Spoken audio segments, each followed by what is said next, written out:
భారతదేశంలో ఉన్న 28 రాష్ట్రాల్లో ఏ రాష్ట్రానికి లేనటువంటి విచిత్రమైన పరిస్థితి ఆంధ్రప్రదేశ్లో ఉందండి. ఒకవైపు రాష్ట్ర ప్రభుత్వం కంపెనీలు తీసుకురావాలి, పెట్టుబడులు తీసుకురావాలని ఒక పక్కన ఏదైతే ప్రయత్నాలు చేస్తుందో, మరోవైపు వచ్చిన కంపెనీలకు భూములు ఇవ్వకూడదు. అలాగే ఏదైతే గనక గూగుల్ మొన్నటి వరకు మేము తెచ్చాం అని చెప్పుకున్న వైసీపీ నాయకులు అదే గూగుల్ మీద కేసు వేశారు. ఆ గూగుల్ సంస్థకి భూములు కేటాయించకూడదు. అది తిరుపతి ఎంపీ అయ్యుండి అలాంటి కేసు వేయటం ఎలా చూడాలంటారు అసలు ఈ పరిస్థితిని? అసలుకి అది వెరీ బ్యాడ్ లక్ అండి. ఎంపీ గారు ఈ 99 పైసలకి ఇచ్చారని చెప్పి గూగుల్ మీద వేయటం అనేది, అంటే వారు ఏం చదివారో మాకు తెలియదు, కానీ అది చాలా చాలా వెరీ వెరీ బ్యాడ్ థింగ్ అండి. గూగుల్ మీద 99 పైసలకి మీకు ఏదైనా డౌట్ ఉంటే you can ask the government ఎందుకు ఇచ్చారు ఏంటని అన్నీ ఒక ఆర్టీఐ ప్రకారం అడిగితే శుభ్రంగా ఇస్తారు. మీకు వచ్చే కన్సర్న్స్ ఏంటి, మాకు ఎన్ని రాయితీలు మనం ఇచ్చామో, మనకి ఏంటి లాభాలు వస్తాయని ప్రభుత్వాన్ని అడిగినా ఇస్తారు. అది కాకుండా సింపుల్గా మనకే తెలుసుకోవచ్చు వాళ్ళు ఎంత పెట్టుబడి పెడతా అన్నారు, మనం ఎంత భూమి ఇస్తా అన్నారు. మన వాళ్ళు 400 ఎకరాలు ఇస్తా అన్నారు. అక్కడ ఎకరం ఎంత ఉంది? 30 లక్షలు ఉంది. అది విశాఖపట్నానికి ఎంత దూరం? విశాఖపట్నం మెయిన్ విశాఖపట్నానికి కనీసం 30 కిలోమీటర్ల పైన ఉంది, కింద లోపల లేదు. సో అక్కడ ఎంత ఉంటుంది? ఎకరం 30 లక్షల నుంచి 50 లక్షల లోపు ఉన్నాయి. అవన్నీ ఎంత 400 ఎకరాలు ఇచ్చాడు. 430 ఎంత అయింది? 1.5 అయింది. 500 ఎకరాలు వేసుకోండి. 500 ఎకరాలు వేసుకుని 150 కోట్లు అయింది. సరే, 150 కోట్లు ఆయన ఎంత పెట్టుబడి పెడతానంటున్నాడు? 1,35,000 కోట్లు పెట్టుబడి పెడతానంటున్నాడు ఆయన. 1,35,000 కోట్లు 35,000 కోట్లు తీసేయండి. ఎందుకంటే వాళ్ళకి కన్సల్టెంట్స్ అని అవన్నీ వాళ్ళకి ఏదో ఉంటాయి. 35,000 కోట్లు పైన ఖర్చులు తీసేయండి. 1,00,000 కోట్లు ఇన్వెస్ట్మెంట్ పెడతారు కదా ఆయన. అక్కడ కంప్యూటర్లు అని అవన్నీ ఏదో ఇన్ఫ్రాస్ట్రక్చర్, వాళ్ళ డెవలప్మెంట్ అట్లాంటివన్నీ పెట్టుకుంటాడు కదా. పెట్టినప్పుడు వాటి మీద నీకు ఏ రాయితీ ఇవ్వకోకుండానే, ఎక్సెప్ట్ భూమి తప్ప, భూమి ఇచ్చినందుకు 400 ఎకరాలను భూమి ఇచ్చినందుకు 1,00,000 కోట్ల పెట్టుబడి మీద నీకు యూ విల్ గెయిన్ ట్యాక్స్ అనమాట. ట్యాక్స్ నువ్వు గెయిన్ చేస్తున్నావు కదా, ఓన్లీ కన్స్ట్రక్షన్ మీదే, వేరే కాదు. కన్స్ట్రక్షన్ మీద ట్యాక్స్ గెయిన్ చేసినప్పుడు 12% అనేది కామన్ కదా. 12%లో కేంద్ర ప్రభుత్వానికి 6% పోద్ది. ఆ జిఎస్టీ అనేది మళ్ళీ మనకు ఒక 6% వస్తుంది. 6% అంటే ఎంత అండి? 1,00,000 కోట్లలో 6% అంటే 6,000 కోట్లు. ఈయన ఇచ్చింది ఎంతండి? 150 కోట్లు. 150 కోట్ల రాయితీకి ఈయన 6,000 కోట్లు లబ్ధి పొందుతున్నాడు. ఏది? By the time of construction complete అయ్యే నాటికి. అది టైం పట్టినా సరే అసలు డే 1 నుంచి నీకు ట్యాక్స్ ఒకటి రికరింగ్ ఇన్కమ్ కింద వస్తుంటుంది కదా. వాళ్ళు బిల్డింగ్ కడుతున్నారంటే సిమెంట్ కొంటారు, స్టీల్ కొంటారు కదా, ఇంకా ఫర్నిచర్ కొంటారు, కంప్యూటర్లు కొంటారు, ఎన్ని కొంటా ఉంటారు. ఎన్ని కొంటే యూ విల్ గెయిన్ ట్యాక్స్ కదా. ఆటోమేటిక్గా నీకు రికరింగ్ పెరుగుతూ ఉంటుంది. కానీ అదేం పోదు. అది వాళ్ళు అనుకోవడం తప్పు. కానీ ఎంపీ గారు ఆ రకంగా మాట్లాడి కేసులు వేయటం అనేది అవివేకం. అసలు అది మంచి పని కాదు. అసలు అది కాదండి. ఇప్పుడు మధురవాడలో 5 ఎకరాల్లో భూమి వాళ్ళు ఇచ్చారు. గత ప్రభుత్వంలో ఎవరికి ఇచ్చారు? ఒక స్కూల్కి ఇచ్చారు. అది మధురవాడలో గజం 50,000 రూపాయలు గవర్నమెంట్ రేట్ ఉంటుంది. అలాంటి దగ్గర వీళ్ళు 1 కోటి రూపాయలకి ఇచ్చారు. 5 ఎకరాలంటే అది 25 కోట్లు. ఎకరం 25 కోట్ల కింద ఉన్న వాల్యూ దాన్ని వీళ్ళు 1 కోటి రూపాయలకి ఇచ్చారు. మరి ఆ రకంగా చూసుకుంటే 5 ఎకరాలంటే ఎంత అయింది? దాదాపు 125 కోట్లు అయింది కదా. మరి వీళ్ళు మామూలుగా 1 కోటి రూపాయలు చొప్పులు ఇచ్చేసారు కదా. మరి దాంట్లో ఎంత వస్తుంది? వాళ్ళు ఏమైనా కన్సల్ట్ చేశారు, ఎంతవరకు చేశారో లేదో ఇంకా తెలియదు. చేసినా ఎంతో రికరింగ్ రాదు. బట్ ఇది అట్లా కాదు. నువ్వు ఇచ్చే 150 కోట్లకి పోనీ నువ్వు ఎంత వేసుకున్నా 200 కోట్లు అయినా ఎంత వస్తుంది? ఇమాజిన్ చేసుకోండి. ఇది ఫ్యాక్ట్ కదా. ఇది ట్యాక్స్ రావడం అనేది ఫ్యాక్ట్. మీరు గవర్నమెంట్ ట్యాక్స్ వేస్తుందిగా, ట్యాక్స్ చేయకుండా ఉండదు కదా. This is fact. మరి మీరు ఇచ్చిన రాయితీకి ఎన్నో రాయితీలు మీరు చాలా వాటిలో ఇచ్చారు కదా. ఎన్ని వచ్చినాయి చెప్పండి. మీరేమో వచ్చిన తర్వాత గవర్నమెంట్ ఆఫీసులు తాకట్లు పెట్టి మరి గందరగోళం చేసి వెళ్ళిపోయారు కదా. అట్లా చేయమంటారు వీళ్ళని కూడా. వీళ్ళు అభివృద్ధి అని చెప్పి కంపెనీలు తీసుకొచ్చేసి, అది కాకుండా ఎన్ని జాబ్స్ ఇస్తున్నారు చూడండి, ఎన్ని జాబ్స్ ఆఫర్ చేస్తున్నారు. ఆ జాబ్స్ అన్ని వస్తే ఎంత డబ్బు మనకి రొటేషన్ అవుతుంది, ఎంతమంది ప్రజలు బతుకుతారు. దీన్ని అంతటి మీరు అనుకుంటున్నారు. కానీ మీరు ఇట్లా వేసుకుంటా పోతే వెరీ వెరీ సింపుల్. పబ్లిక్ కనుక అవేర్ అయ్యి మీరు వేసిన కేసు మీదే వాళ్ళని కూడా ఇంప్లీడ్ అయ్యారంటే, పబ్లిక్ ఇంప్లీడ్ అవటం మొదలు పెడితే దీన్ని ఇంప్లీడ్ అవ్వకపోవడానికి పెద్ద విశేషం. అది పబ్లిక్ కాజే వాళ్ళు చేసేది. ప్రభుత్వం పబ్లిక్ కాజ్ కోసం చేస్తుంది. ఇప్పుడు నా పిల్లలు ఉన్నారంటే ఒకడు బెంగళూరులో ఉన్నారు, ఒకడు హైదరాబాద్ లో ఉన్నారు. ఇక్కడ నా కంపెనీ వస్తే ఇక్కడికి వచ్చేస్తారు కదా మా విశాఖపట్నం, నాకు హ్యాపీ కదా. మరి నేను కూడా చేయొచ్చు పబ్లిక్, నేను కూడా ఆ జడ్జిని అడగొచ్చు, సార్ నేను ఇంటర్వ్యూ అవుతానని. అడిగితే అప్పుడు ఆయన యాక్సెప్ట్ చేశారంటే మేము ఇవే చెప్తాం, మేము రియల్ ఫ్యాక్ట్ ఇదే కదా.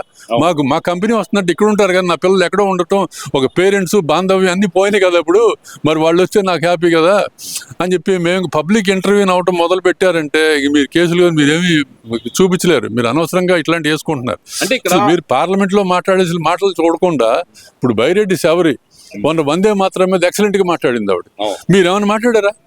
ఎందుకని మాట్లాడలేదు? మీరు కూడా విద్యావేత్త కదా, మాట్లాడండి. అట్లాంటి ఏమైనా మాట్లాడాలి కానీ మీరు పార్లమెంట్లో చేయవలసిన వదిలేసి ఇట్లా చిల్లి కజ్జాలు గిల్లి కజ్జాలుగా మాట్లాడుకుంటున్నారేంటి? అసహ్యంగా ఉంది. అంటే ఇక్కడ హైకోర్టు వారు కూడా చెప్పింది ఏంటంటే కనుక ప్రభుత్వం తీసుకున్న విధి విధానాల్లో అంటే మన రాయితీలు ఇవ్వకుండా ఏ కంపెనీ వాళ్ళు వస్తారు అని చెప్పి హైకోర్టు వారు అంటే గతంలో జడా శ్రావణ్ కానీ ఇంకా కొంతమంది ఇదే గూగుల్ సంస్థ మీద కానీ లేదంటే వైజాగ్ కేంద్రంగా 99 పైసలుగా ల్యాండ్స్ ఇస్తున్నారు అన్నప్పుడు గతంలో చెప్పిన తర్వాత కూడా మళ్ళీ ఇప్పుడు కూడా హైకోర్టు అదే వ్యాఖ్యలు చేసిన తర్వాత కూడా మళ్ళీ వీళ్ళు వితండవాదం ఎందుకు చేస్తున్నారు అనుకోవాలంటారు? అసలుకి వాళ్ళ మైండ్ లో ఇప్పుడు ఈ ప్రభుత్వం డెవలప్ చేయడానికి ఇంట్రెస్ట్ లేదండి వాళ్ళకి. ఈ ప్రభుత్వం డెవలప్ చేయకూడదు, వాళ్ళు డిస్ట్రక్షన్ చేయాలి. వాళ్ళు వస్తారు మళ్ళీ డిస్ట్రక్షన్ చేద్దామని చూస్తుంటారు. అదేంటి సార్, వాళ్ళు ఆల్రెడీ వాళ్ళు చెప్తుంది ఏంటంటే గూగుల్ కి మేము అడ్డము కాదు నిలువు కాదని చెప్పి జగన్మోహన్ రెడ్డి గారు చెప్పిన మాట అది. మరి అలాంటప్పుడు వీళ్ళు కేసులు వేస్తుంటే ఎందుకని అబ్జెక్షన్ చెప్పలేకపోతున్నారు జగన్మోహన్ రెడ్డి గారు? అంటే ఆయనకి పార్టీ మీద పట్టు లేదంటారా, లేదంటే ఉన్న ఎంపీలు కానీ ఎమ్మెల్యేలు కానీ ఈయన మాట ఇంటర్లేదు అనుకోవాలంటారా? అది మనం ఆలోచించాలి. ఎందుకంటే వారు కూడా అన్నారు కదా, వారు గూగుల్ నేను తెచ్చాను లేకపోతే అదాని గారికి ఇవ్వటం వచ్చింది మేమే ఇచ్చామా ఇదనేది చెప్పారు కదా.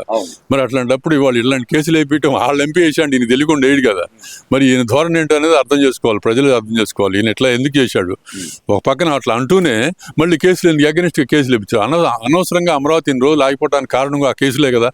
ఆ రోజున సంవత్సరంన్నర 2 సంవత్సరాలు ఊతినే పోయింది. ఆ రోజున కనుక కేసు లేకుండా ఉంటే శుభ్రంగా ఎంతో డెవలప్మెంట్ జరిగేది. ఇప్పుడు కూడా వాళ్ళ ఉద్దేశం ఏదో రకంగా ప్రజల్ని ఇబ్బంది పెట్టే ఆలోచన కనపడుతుంది. కానీ అసలు మీరు కూడా ఏమన్నా చేయూతనిస్తే మంచి ఒక పార్టీ తీసుకోండి, పార్టీ మీరు డెవలప్ చేసి చూపించండి. ఇప్పుడు అమరావతిలో మీరు పార్టీ తీసుకోండి, మీరు ఏదైనా పార్టీ తీసుకుని డెవలప్ చేసి చూపించండి. అంతేగాని ఇక్కడ కేసులు వేసేసుకుని జనాలు పబ్లిక్ మీరు ఏంటి సాధిస్తారు దానివల్ల? అంటే ఇక్కడ వైసీపీ నాయకులు ఈ మధ్యకాలంలో కొంతమంది మాట్లాడుతూ Chandrababu Naidu was a destroyer, Jaganmohan Reddy was a ఏదైతే కనుక కన్స్ట్రక్టర్ అని చెప్పి కొంతమంది మాట్లాడుతున్నారండి. మరి కన్స్ట్రక్టర్ అయినప్పుడు వచ్చే వాటి మీద ఈ ఎలిగేషన్స్ చేస్తూ ఇలా చేస్తే కనుక వచ్చే పెట్టుబడులు ఆగిపోతే కనుక ఇప్పుడు చదువుకున్న యువతకి ఏం సమాధానం చెబుతారు? కన్స్ట్రక్టరే ఆయన, ఒప్పుకుందాం, సచివాలయాలు కట్టాడు అంటున్నారు, ఓకే, ఎన్ని ఒప్పుకుందాం. ఈ కన్స్ట్రక్టరు మరి రాబోయే కంపెనీలను ఎందుకు అడ్డుకుంటున్నారు అనుకోవాలంటారు? కన్స్ట్రక్షన్ మీరు అన్నారు, మేము అనట్లా. ఎందుకంటే హీఈస్ ఎ డిస్ట్రాయర్. పవర్ ప్రాజెక్ట్స్ అన్నింటినీ ఎందుకు వెళ్ళగొట్టాడండి ఆయన? డిస్ట్రాయర్ కాదు, పవర్ ప్రాజెక్ట్స్ ఎన్ని వెళ్ళగొట్టాడు ఆయన. ఆయన వల్ల ఎన్ని కంపెనీలు వెళ్ళిపోయినాయండి. కియా యాన్సిలరీ యూనిట్స్ ఏమైపోయినాయండి. అండ్ ఆల్సో శ్రీ సిటీలో ఎన్ని కంపెనీలు బ్యాక్ వెళ్ళిపోయినాయండి. అండ్ ఆల్సో ఎంపీ గారు ఎవరు ఉన్నారు, ఆయన చిత్తూరు ఎంపీ గారు కాదు, ఆయన కంపెనీలు తీసుకుని వెళ్ళిపోయారు. బ్యాటరీ కంపెనీలు ఉన్నాయి కదా, అమర్ రాజా బ్యాటరీస్, అమర్ రాజా కంపెనీ అనేది వెళ్ళిపోయింది కదా. మరి ఎందుకు వెళ్ళిపోయింది? వీళ్ళు ఏదో ఇబ్బందులు పెట్టబట్టే కదా. వీళ్ళు కన్స్ట్రక్షన్ ఎట్లా అవుతారు? వీళ్ళు పెద్ద ఇదేమంటే ఎట్లా అవుతారు? వీళ్ళు దే ఆర్ డిస్ట్రాయర్స్. అందులో ఏం మొహమాటం లేదు. వీళ్ళు దే ఆర్ డిస్ట్రాయర్స్. మీరు ఇప్పుడు కేసులు వేసిన దాన్ని బట్టి తెలిసిపోతుంది యు ఆర్ డిస్ట్రాయర్ అని. అది అర్థం కావట్లా మీకు. సార్ ఇవన్నీ ఒక ఎత్తు అనుకుందాం సార్. రీసెంట్ గా జగన్మోహన్ రెడ్డి గారు ప్రెస్ మీట్, ఆయన అంటుంది ఏంటంటే కనుక నేను బయట ప్రెస్ మీట్ పెట్టి అడిగిన ప్రశ్నలకి అసెంబ్లీలో కూటమి ప్రభుత్వం సమాధానం చెప్పలేకపోయింది, నాకు ఇంతవరకు ఆన్సర్ రాలేదు, అసలు దీన్ని అసలు ఎలా చూడాలి, ఇదంతా ఒక భజన కోసం పెట్టుకున్నట్టుంది కాబట్టి ఏమి లేదంటున్నారు కదా. మరి అసెంబ్లీకి వెళ్ళి మాట్లాడాలి కానీ ఇక్కడ నేను బయట ఇప్పుడు నాలంటి ఏదైనా మాట్లాడితే సమాధానం చెప్తారేంటండి అసెంబ్లీలో? There is no difference between మీ అండ్ జగన్మోహన్ రెడ్డి గారు. ఏమంటే ఇప్పుడు ఆయన ప్రతిపక్ష నాయకుడు కాదు కదా, జస్ట్ నేను ఎమ్మెల్యే నాకైనా కొద్ది మెట్టు పవర్ ఉన్నాడు అంతే, అంత తప్ప ఇంకేం లేదు. దానికి బయట మాట్లాడుకునేదానికి అసెంబ్లీకి వెళ్ళి పవర్ నీకు ఉన్నప్పుడు నువ్వు అసెంబ్లీలో మాట్లాడండి. అసెంబ్లీలో మాట్లాడితే అప్పుడు కదా చెప్పేది వాళ్ళు. మీరు అసెంబ్లీలో మాట్లాడకుండా బయట మాట్లాడి నాకు సమాధానం చెప్పాలంటే ఎలా చెప్తారు? వాళ్ళు చెప్పరు. వాళ్ళు ఎందుకు చెప్తారు? అయినా సరే మీరు అసెంబ్లీకి వెళ్ళి పవర్ ఉండి కూడా మీరు వెళ్ళట్లా. సరే ఇవన్నీ ఒక ఎత్తు అయితే కనుక జగన్మోహన్ రెడ్డి గారు చేసిన కామెంటే ఇంకొకటి, చంద్రబాబు నాయుడు లోకేష్కి జాకీ వేస్తున్నారు, లోకేష్ చంద్రబాబు నాయుడు గారికి జాకీ వేస్తున్నారు, వీళ్ళిద్దరూ కలిసి వీళ్ళిద్దరికి పవన్ కళ్యాణ్ జాకీలు వేసుకుంటున్నారు. ఈ జాకీల గోల ఏంటంటారండి అసలుకి? జాకీలు ఏంటండి, జాకీలు అనేది కొత్త పదం లాగా ఉంది. జాకీలు వేసుకోవటం ఏంటి, జాకీలు వేసుకోవటం ఏమీ లేదండి. ఈ మధ్యన ఏదో అనిపిస్తుంది కానీ ఒకటి, లోకేష్ గారు ముఖ్యమంత్రి అవ్వాలని అది మంచి ఆలోచన కాదు. లోకేష్ గారికి కొంచెం అనుభవం కావాల్సిందే.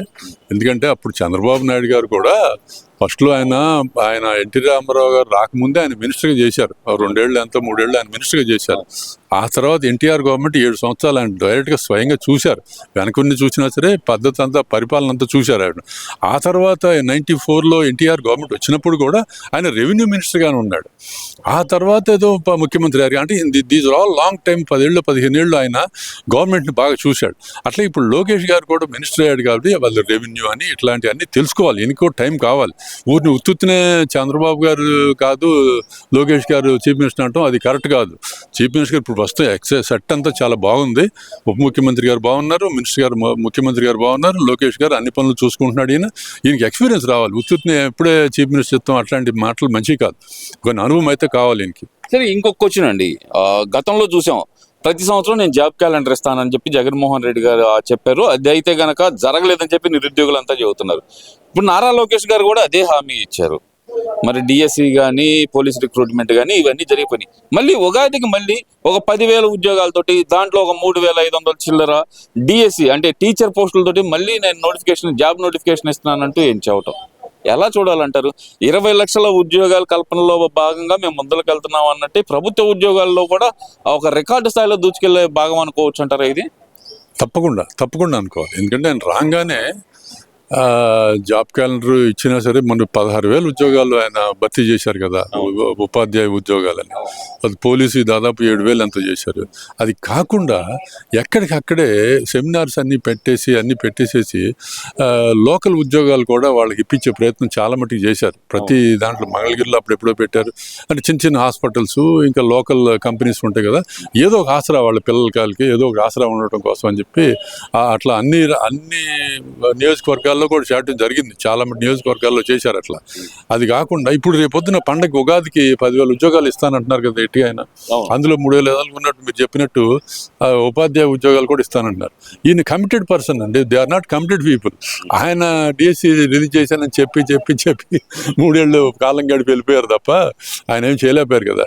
ఈయన అది కాదు, ప్రాక్టికల్ మ్యాన్. లోకేష్ గారు ఈజ్ ద ప్రాక్టికల్ మ్యాన్. నిన్నగాక మొన్న ఆ ఫిషరీస్ ఆటోమేటిక్ బోట్లు తయారు చేసే మిషన్ అది ఓపెన్ చేస్తుందని చెప్పి డిఫెన్స్ వాళ్ళకి ప్లస్ మన ఫిషర్మెన్కి కూడా ఉపయోగపడేలాగా డ్రోన్ ద్వారా అది ఫిషర్మెన్కి ఎలా ఉపయోగపడుతుందంటే ఆ డ్రోన్ వెళ్ళి చూసి వచ్చేసి చేపలు ఎక్కడ ఎక్కువ ఉన్నాయో వాళ్ళకి ఇన్ఫర్మేషన్ ఇస్తారంట. సో దాన్ని బట్టి వీళ్ళు వెళ్ళి అక్కడ వెళ్ళి ఫిషింగ్ చేసుకుంటారు.